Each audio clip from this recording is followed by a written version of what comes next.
सगळ्यात आधी मी महाराष्ट्र राज्याचे मुख्यमंत्री आणि गृहमंत्री देवेंद्र फडणवीस यांचं अभिनंदन करतो। या खरात प्रकरणाची पाळंमुळं उखडून काढण्यासाठी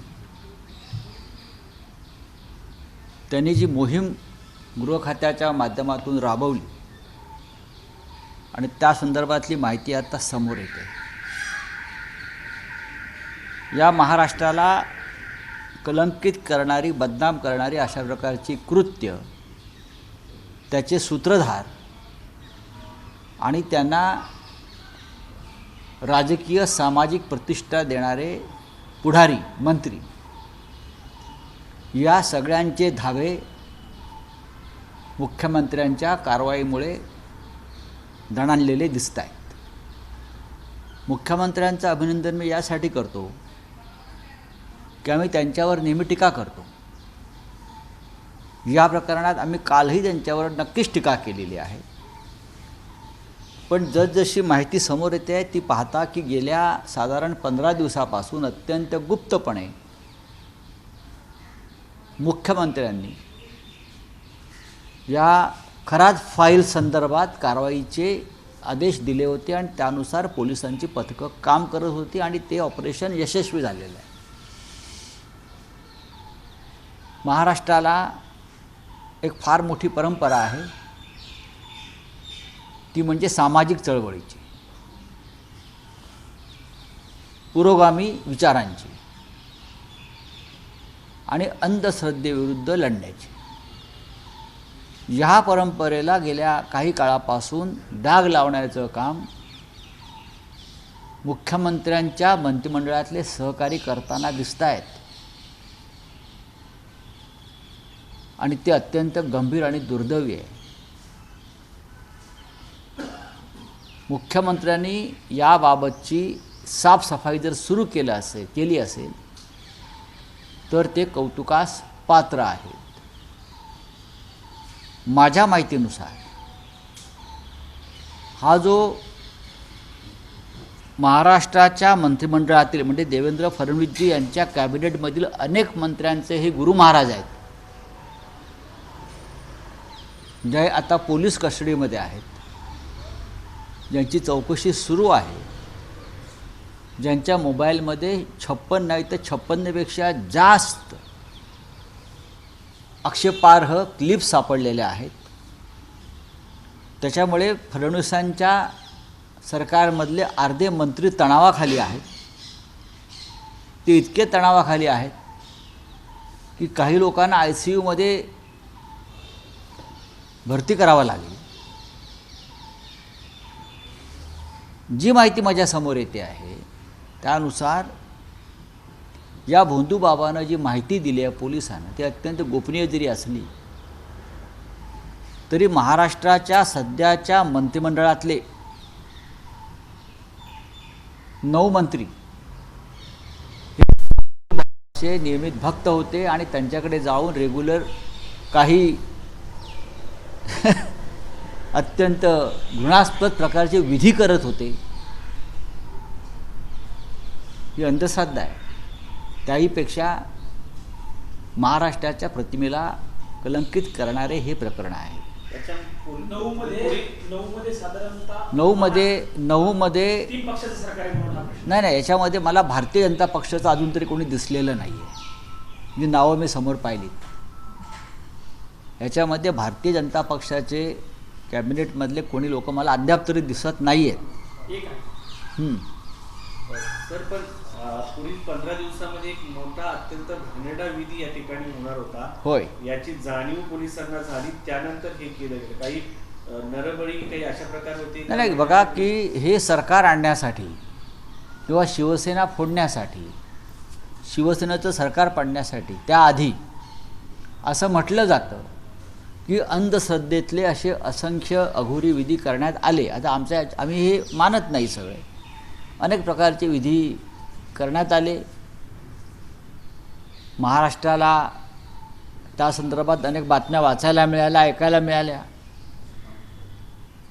पण जेव्हा अशा प्रकारचे विधी केले जातात तेव्हा ते स्वतःपेक्षा दुसऱ्याचं नुकसान व्हावं अशी करणाऱ्याची भावना असते. आम्ही स्वतः ठाकरे कुटुंब आणि शिवसेना प्रबोधनकार ठाकरेंच्या विचारांचे आहोत, संत गाडगे महाराजांच्या विचारांचे आहोत, महात्मा फुले आंबेडकरांच्या विचारांचे आहोत. आम्ही या अशा गोष्टींवरती त्यांना खतपाणी घालेल अशा प्रकारचं कोणतेही कृत्य आमच्याकडून होणार नाही. म्हणून राज्याच्या मुख्यमंत्र्यांनी जी कठोर पावलं या संदर्भात उचललेली आहेत त्याचं आम्ही पुन्हा पुन्हा अभिनंदन करत आहोत. एकटाच खरात नाही आहे इथे. गेल्या 5 वर्षामध्ये ठिकठिकाणी असे अनेक खरात उभे करण्यात आले किंवा त्यांचा वापर केला जातो. तुम्ही मुख्यमंत्र्यांचं अभिनंदन करताय, कौतुक करताय, पण असं असताना राज्य महिला आयोगाच्या अध्यक्षा रुपाली चाकणकर या मात्र टीकेच्या फेऱ्यात दिसत आहेत. टीकेच्या कशाला? त्यांना राजीनामा द्यावाच लागेल. पण ते एक स्वायत्त बॉडी आहे. ती स्वायत्त असेल ना तर महास्वायत्त असेल. नेमली कोणी? सरकारनंच नेमतं ना. सरकार शिफारस करत आहे, सरकारच शिफारस करत आहे. जर सरकार एखाद्या व्यक्तीला संविधानिक पदावर नेमा अशी शिफारस करत असेल तर या व्यक्तीला त्या पदावरून काढा अशा प्रकारची शिफारससुद्धा सरकार राज्यपालांना करू शकते. पण फोटो आहेत असतील ना, मला माहीत नाही. अमित ते पण नमस्कार नाही हे बघा, नमस्कार करताना हे पहा की मी असं म्हणतोय की कारवाई केल्याबद्दल मी अभिनंदन करतोय. जेव्हा हे सगळे लोक त्यांना भेटले असतील तेव्हा हे कारनामे उघड झाले. पण जे लोक प्रत्यक्ष इथे विधीला बसलेले आहेत, विधी करतायत, त्यांचं पायात तीर्थप्राशन करतायत, ते अधिक मोठे गुन्हेगार आहेत. आणखी एक माहिती समोर येते. अजित पवार यांच्या घराच्या बाहेर काही दिवसापूर्वी काही महिन्यात बघा, ह्याविषयी केल्या होत्या, त्याचा आणि याचा काय संबंध आहे का? बघा, मी याच्याविषयी मत व्यक्त करणं हे बरोबर नाही. आम्ही स्वतः प्रबोधनकार ठाकरे यांच्या विचारांचे वारसदार आहोत. कोणत्याही प्रकारची अंधश्रद्धा आम्ही पाळत नाही, मान्य करत नाही. आपल्या राज्यामध्ये अंधश्रद्धा निर्मूलन कायदा लागू झालेला आहे. अंधश्रद्धा निर्मूलन कायद्याने या सगळ्या प्रकरणातल्या आरोपींवरती आणि आरोपींना मदत करणाऱ्या व्यक्तींवरती कारवाई व्हावी अशी आमची भूमिका आहे. सर, चाकणकरांचा राजीनाम्याचा उल्लेख तुम्ही आता केला, पण राजीनामा मागच्या 2 दिवसांपासून मागणी होतीये. मग त्यांच्यावरती किंवा मुख्यमंत्री एकीकडे पाळंमुळं करण्यासाठी 20 दिवसापासून मला मुख्यमंत्र्यांच्या कार्यपद्धतीविषयी कल्पना आहे. ते गाफील ठेवून मारतात. हां, म्हणजे त्यांचा राजीनामा हा महाराष्ट्राच्या सामाजिक प्रतिष्ठेसाठी घ्यावाच लागेल आणि मुख्यमंत्री घेतील. सर खराट पण तो सुनेत्राताई पवारांच्या माध्यमातूनच घेतला जाईल, हे पण तुम्हाला मी सांगतो. खराट हे जे आहे एक ठिकाणी वेगळे जे आरोप, महिला अत्याचार वगैरे येत आहेत, बरोबरच खूप कोट्यावधी रुपयांचे त्यांनी प्रॉपर्टी कोणाची सर? नाही, याची स्वतंत्र चौकशी होणं गरजेचं आहे की या प्रॉपर्टीमध्ये महाराष्ट्रातल्या किती मंत्र्यांचा सहभाग आहे त्यांची प्रॉपर्टी वाढवण्यात. महाराष्ट्रातल्या किती मंत्र्यांचा आजच्या सहभाग आहे.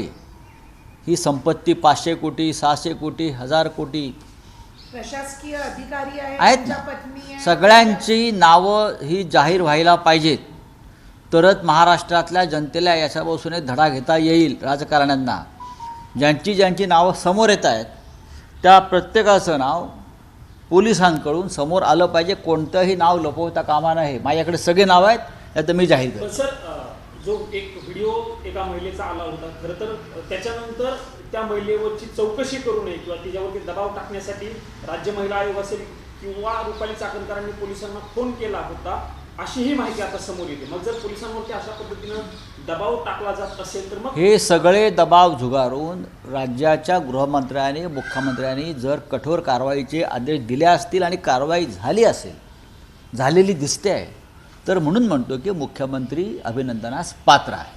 थँक्यू.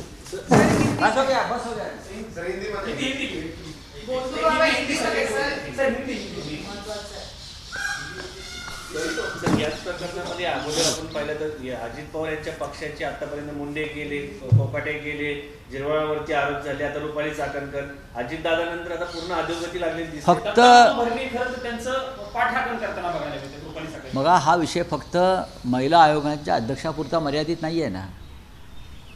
या प्रकरणामध्ये महाराष्ट्र मंत्रिमंडळातले काही मंत्री आहेत, महत्त्वाचे नेते आहेत, ह्यांचासुद्धा विचार केला पाहिजे. तुम्ही फक्त एक टार्गेट घेऊन जाऊ नका की महिला आयोगाच्या अध्यक्ष आहेत छत्रधारी, पण काही प्रमुख मंत्री देवेंद्र फडणवीस यांच्या कॅबिनेटमधले, शिंदे गटाचे जास्त आहेत. बघा हा तुम्ही शोध लावायचा, काही प्रमुख मंत्री तिथे सातत्यानं जाऊन विधी करतात. त्या विधी कोणासाठी काय? हां, महाराष्ट्राच्या हितासाठी तर नक्कीच नाही. पाऊस पडावा, चांगली शेतं पिकावीत, लोकांना रोजगार मिळावा, यासाठी तर हे विधी होत नाहीत. मुळात या विधीमुळे काहीच होत नाही. हां, पण जर तसे असतील तर ती अत्यंत गंभीर गोष्ट आहे. त्याच्यामुळे एक व्यक्तीचं नाव घेऊन त्यांनी तर जायलाच पाहिजे. महिला आयोगाच्या अध्यक्षांनी, राज्य महिला आयोगाच्या अध्यक्षांना तर जावंच लागेल. जर त्यांना घालवण्यात मुख्यमंत्री कमी पडले, ते पडणार नाहीत मला खात्री आहे, तर ते राज्याचं दुर्दैव म्हणावं लागेल, पण त्यांना जावं लागेल. सर, हिंदी सुनेत्रा में पवार हम से जानना भूमिका चाहेंगे क्या है? कि बोलिए। एक महिला है. हिंदी में जानना चाहिए, आपने एपिस्टल फाइल से तुलना की है खराब की. खरात फाइल्स.